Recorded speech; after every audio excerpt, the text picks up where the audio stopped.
الذين آمنوا وتطمئن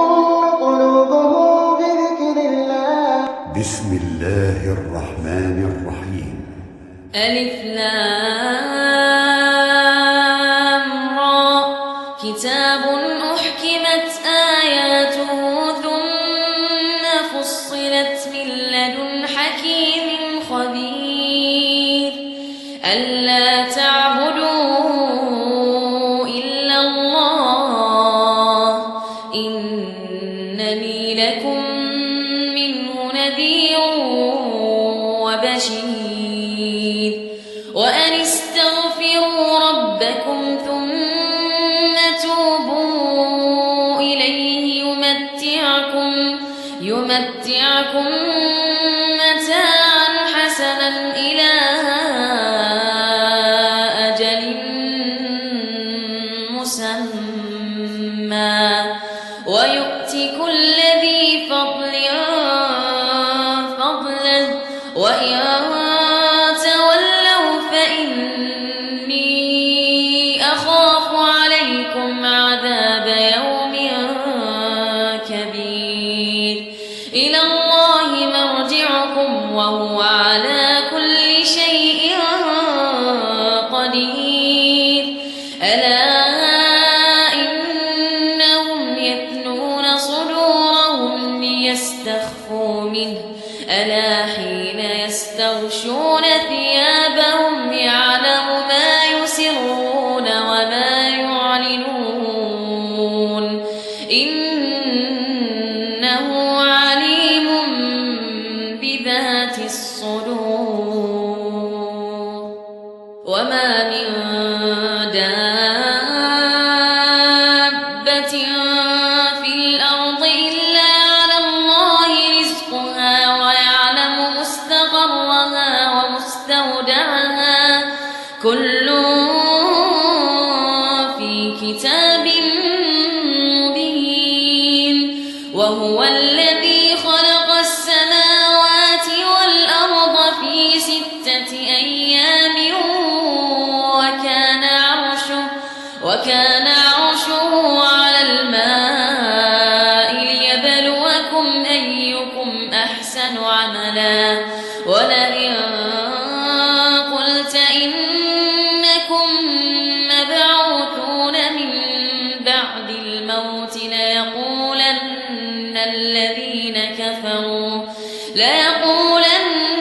الذين كفروا إن هذا إلا سحر مبين ولئن أخرنا عنهم العذاب إلى أمة معدودة ليقولن ما يحبسه ألا يوم يأتيهم ليس مصروفا عنهم وحاق بهم ما كانوا به يستهزئون ولئن أذقنا الإنسان منا رحمة ثم نزعناها منه إنه ليئوس كفور ولئن أذقناه نعماء بعد ضراء مسته ليقولن ذهب السيئات عني إنه لفرح فخور إلا الذين صبروا وعملوا الصالحات أولئك لهم مغفرة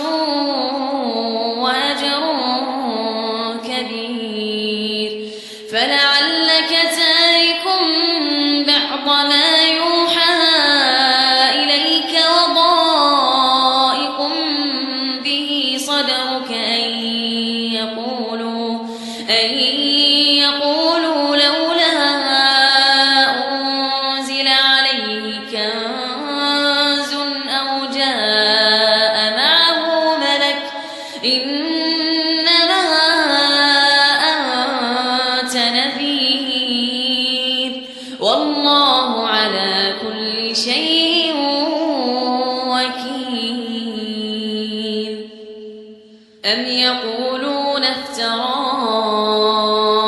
قل فأتوا بعشر سور مثله مفتريات وادعوا من استطعتم من دون الله إن كنتم صادقين فإن لم يستجيبوا لكم فاعلموا أنما أنزل بعلم الله وأن لا إله إلا هو فهل أنتم مسلمون من كان يريد الحياة الدنيا وزينتها نوفي إليهم أعمالهم فيها وهم فيها لا يبخسون أولئك الذين ليس لهم في الآخرة إلا النار وحبط ما صنعوا فيها وباطل ما كانوا يعملون أفمن كان على بينة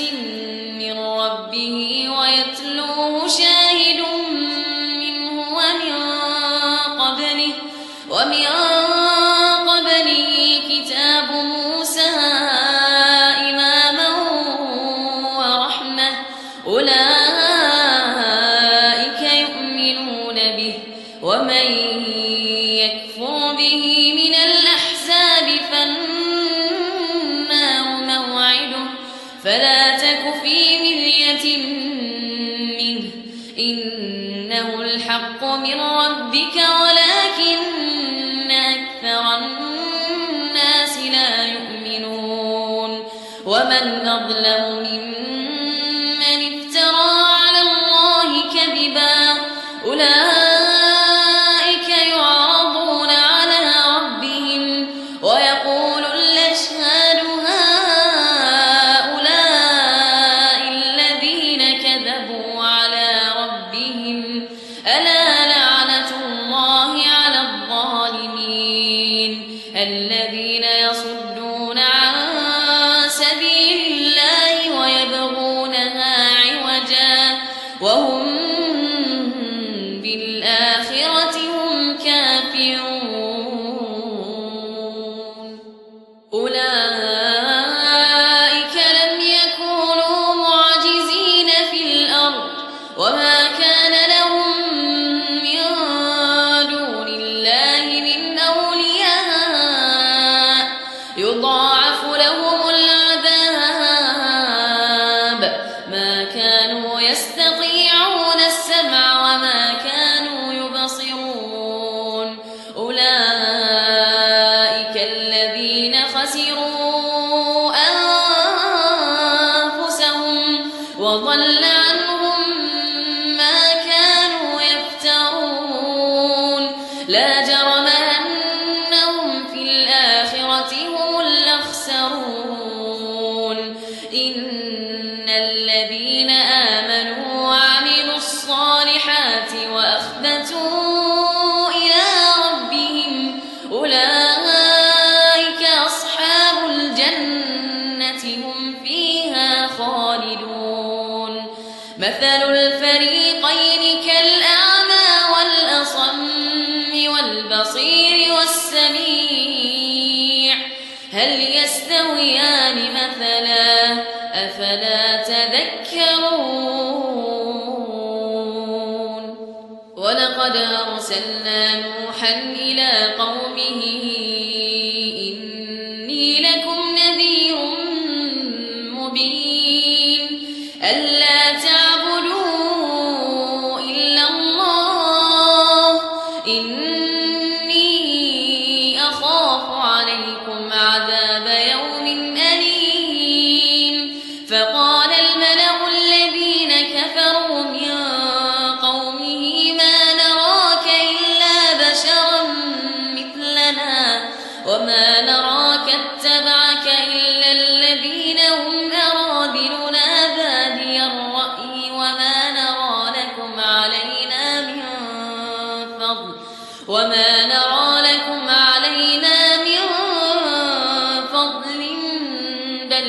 نظنكم كاذبين قال يا قوم أرأيتم إن كنت على بينة من ربي وآتاني رحمة من عنده فعميت عليكم أنلزمكموها وأنتم لها كارهون ويا قوم لا أسألكم عليه مالا إن أجري إلا على الله وما أنا بطارد الذين آمنوا إنهم ملاقو ربهم ولكني أراكم قوما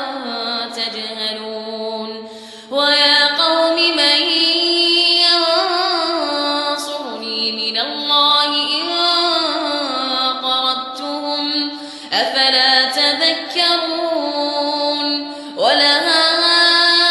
أقول لكم عندي خزائن الله ولا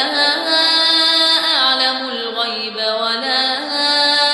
أقول إني ملك ولا أقول للذين تزدري أعينكم لن يؤتيهم الله خيرا الله أعلم بما في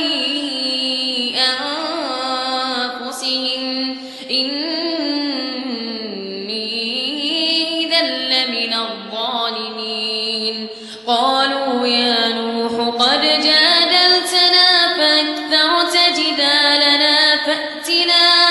فأتنا بما تعدنا إن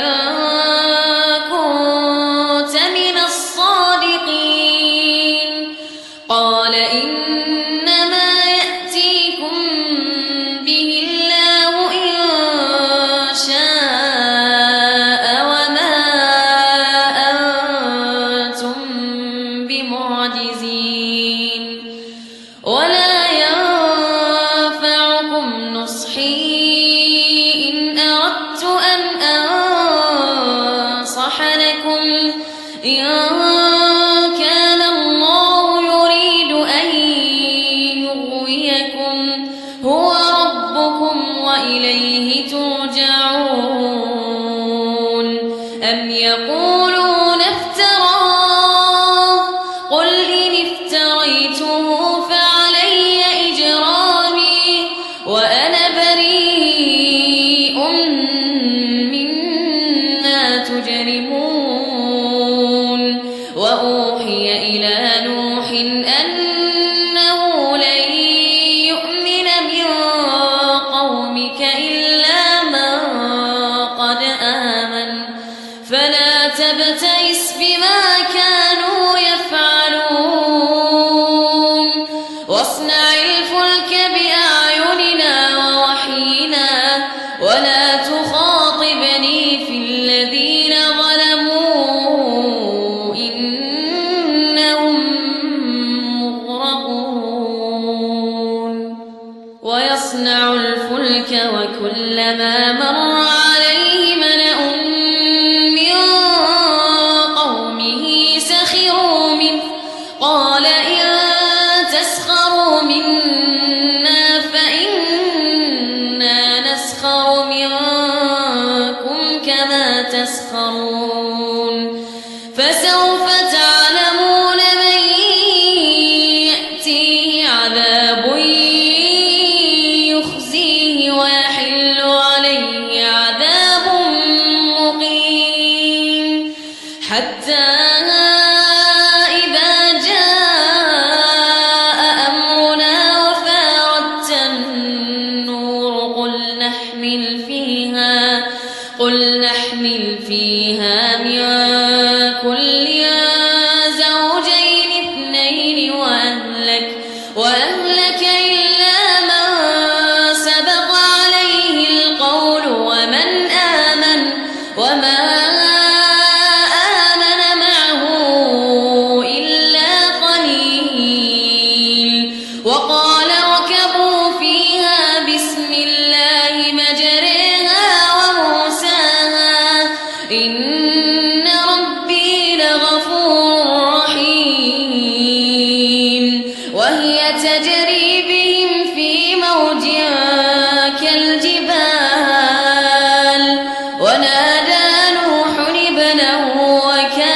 في معزل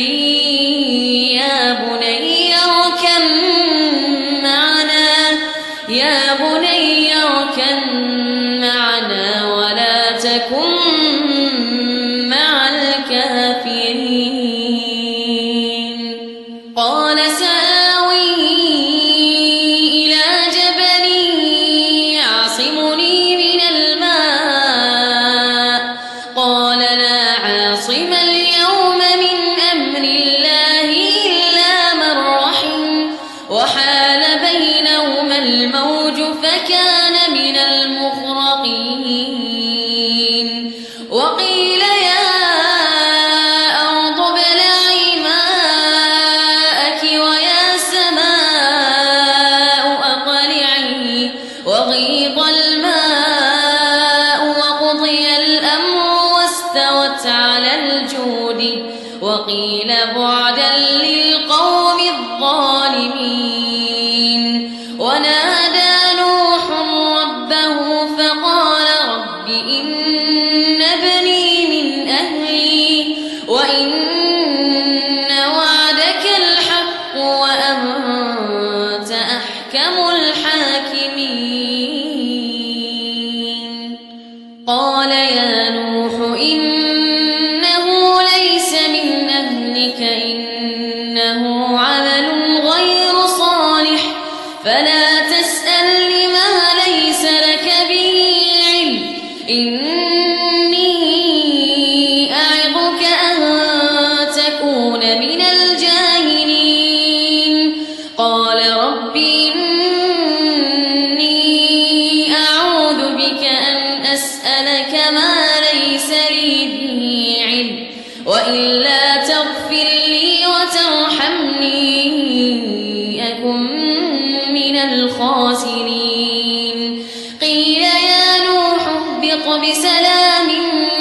منا وبركات عليك وعلى أمم ممن معك وأمم سنمتعهم ثم يمسهم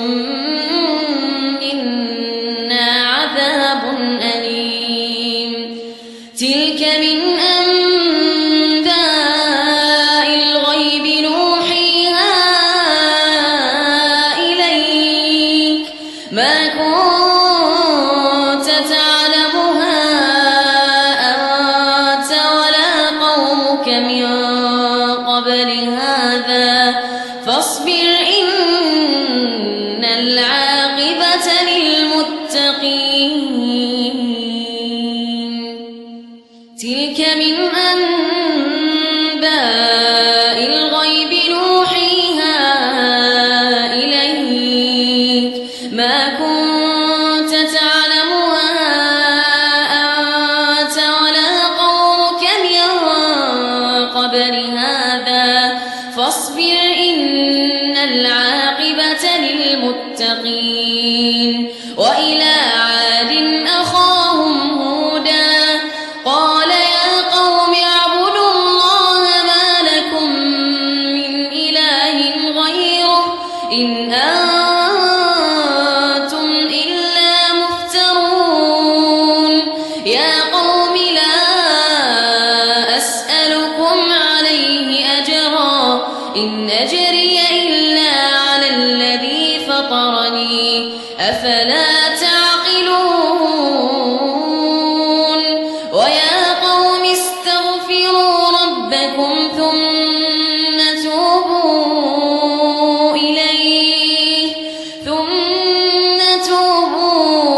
إليه يرسل السماء عليكم مدرارا ويزدكم قوة إلى قوتكم ولا تتولوا مجرمين قالوا يا هود ما جئتنا ببينة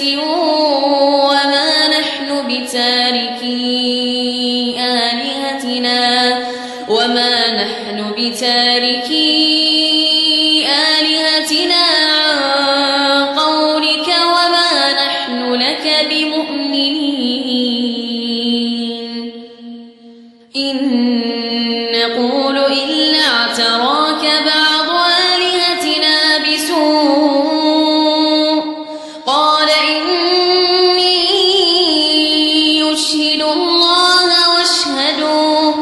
وأشهدوا أني بريء مما تشركون من دونه فكيدوني جميعا ثم لا تنظرون إني توكلت على الله ربي وربكم ما من دابة إلا هو آخذ بناصيتها إن ربي على صراط مستقيم فإن تولوا فقد أبلغتكم ما أرسلت به إليكم ويستخلف ربي قوما غيركم ولا تضرونه شيئا إن ربي على كل شيء حفيظ ولما جاء أمرنا نجينا هودا والذين آمنوا معه برحمة منا ونجيناهم من عذاب غليظ وتلك عاد جحدوا بآيات ربهم وعصوا رسله واتبعوا أمر كل جبار عنيد وأتبعوا في هذه الدنيا لعنة ويوم القيامة ألا إن عادا كفروا ربهم ألا بعدا لعاد قوم هود وإلى ثمود أخاهم صالحا قال يا قوم اعبدوا الله ما لكم من إله غيره هو أنشأكم من الأرض واستعمركم فيها فاستغفروا ثم توبوا إليه إن ربي قريب مجيب قالوا يا صالح قد كنت فينا مرجوا قبل هذا أتنهانا أن نعبد ما يعبد آباؤنا وإننا لفي شك مما تدعونا إليه مريب قال يا قوم أرأيتم إن كنت على بينة من ربي وآتاني منه رحمة فمن ينصرني من الله إن عصيته فما تزيدونني غير تخسير قال يا قوم أرأيتم إن كنت على بينة من ربي وآتاني منه رحمة فمن ينصرني من الله إن عصيته فما تزيدونني غير تخسير ويا قوم هذه ناقة الله لكم آية فذروها تأكل في أرض الله ولا تمسوها بسوء فيأخذكم عذاب قريب فعقروها فقال تمتعوا في داركم 3 أيام ذلك وعد غير مكذوب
فبشرناها بإسحاق ومن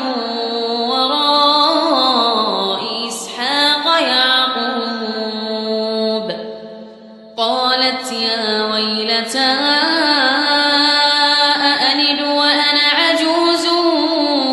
وهذا بعلي شيخا إن هذا لشيء عجيب. قالوا أتعجبين من أمر الله رحمة الله وبركاته عليكم أهل البيت إنه حميد مجيد. فلما ذهب عن إبراهيم الروع وجاءته البشرى يجادلنا في قوم لوط إن إبراهيم لحليم أواه منيب. يا إبراهيم أعرض عن هذا إنه قد جاء أمر ربك وإنهم آتيهم عذاب غير مردود. ولما جاءت رسلنا لوطا سيء بهم وضاق بهم ذرعا وقال هذا يوم عصيب. وجاءه قومه يهرعون إليه ومن قبل كانوا يعملون السيئات. قال يا قوم هؤلاء بناتي هن أطهر لكم فاتقوا الله ولا تخزون في ضيفي أليس منكم رجل رشيد. قالوا لقد علمت ما لنا في بناتك من حق وإنك لتعلم ما نريد. قال لو أن لي بكم قوة أو آوي إلى ركن شديد. قالوا يا لوط إنا رسل ربك لن يصلوا إليك فأسر بأهلك بقطع من الليل ولا يلتفت منكم أحد إلا امرأتك إنه مصيبها ما أصابهم إن موعدهم الصبح أليس الصبح بقريب. فلما جاء أمرنا جعلنا عاليها سافلها وأمطرنا عليها حجارة من سجيل منضود مسومة عند ربك وما هي من الظالمين ببعيد. وإلى مدين أخاهم شعيبا قال يا قوم اعبدوا الله ما لكم من إله غيره ولا تنقصوا المكيال والميزان إني أراكم بخير وإني أخاف عليكم عذاب يوم محيط. ويا قوم أوفوا المكيال والميزان بالقسط ولا تبخسوا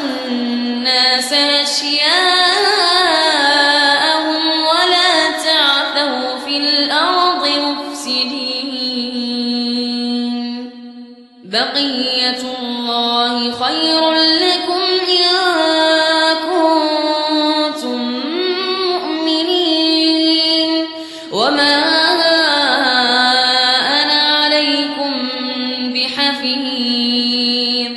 قالوا يا شعيب وصلاتك تأمرك أن نترك ما يعبد آباؤنا أو أن نفعل في أموالنا ما نشاء إنك لأنت الحليم الرشيد قال يا قوم أرأيتم إن كنت على بينة من ربي ورزقني منه رزقا حسنا وما أريد أن أخالفكم إلى ما أنهاكم عنه إن أريد إلا الإصلاح ما استطعت وما توفيقي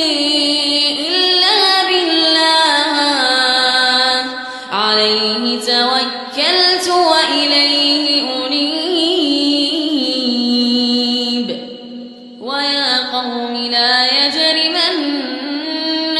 شقاقي أن يصيبكم مثل ما أصاب قوم نوح أو قوم هود أو قوم صالح وما قوم لوط منكم ببعيد واستغفروا ربكم ثم توبوا إليه إن ربي رحيم ودود قالوا يا شعيب ما نفقه كثيرا مما تقول وإنا لنراك فينا ضعيفا ولولا رهطك لرجمناك وما أنت علينا بعزيز قال يا قوم أرهطي أعز عليكم من الله واتخذتموه وراءكم ظهريا إن ربي بما تعملون محيط ويا قوم اعملوا على مكانتكم إني عامل سوف تعلمون من يأتيه عذاب يخزيه ومن هو كاذب وارتقبوا إني معكم رقيب ولما جاء أمرنا نجينا شعيبا والذين آمنوا معه برحمة منا وأخذت الذين ظلموا الصيحة فأصبحوا في ديارهم جاثمين كأن لم يغنوا فيها ألا بعدا لمدين كما بعدت ثمود ولقد أرسلنا موسى بآياتنا وسلطان مبين إلى فرعون